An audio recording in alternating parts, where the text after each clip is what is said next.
I wanted to share a story about a client in my program because I think it's going to be very helpful to you.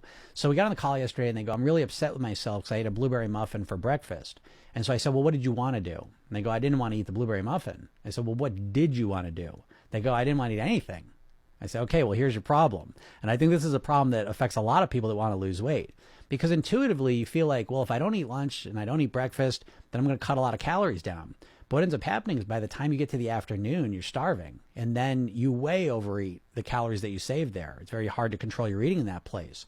And so the real secret, I feel, to mastering your weight is to structure your eating so that for breakfast, you have a couple different options. And again, it depends on how much variety you need. But you have some options you know are very, very nutritious, satisfying. You enjoy them, at least minimally, and they're relatively easy to make.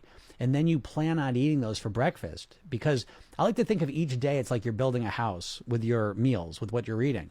And so we want breakfast to be solid. Now, it doesn't have to be breakfast. If you're a person who doesn't like to eat till lunch or you intermittent fast till lunchtime, that's fine too. But the first meal of the day, you want to be the healthiest, most nourishing meal of the day because typically it's when you're the least hungry and you have the most willpower. So it's an easiest meal to really make healthy. And once you make that meal really healthy, what happens is it changes everything that happens after that to a certain degree. So all of a sudden you get that nourishment in your body. You're not as hungry. You're more nourished. You're thinking more clearly. You feel better. So that now when the next meal comes, it's easier for you to make the right choice. Now, if you also structure that lunch meal where you have the options pre-planned in your mind, and again, as many options as you personally need. Some people need a lot of variety, some people don't. So you figure out that sweet spot. But when you start to have a plan for each meal, it makes it easier to manage your hunger and to eat the appropriate way. It's a much better strategy than just trying to wing it and try not to eat anything until you're so starving that you're eating everything.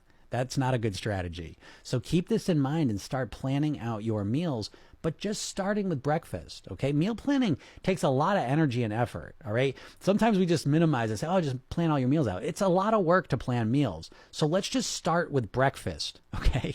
Again, how many breakfast options do you need? 1, 2, 5, 10? It's up to you. It's fine. But write them out and make sure they're the most nourishing, most fulfilling, pleasant meals that you can eat so that you're starting each day with a firm, solid foundation to build upon. So I hope this helps.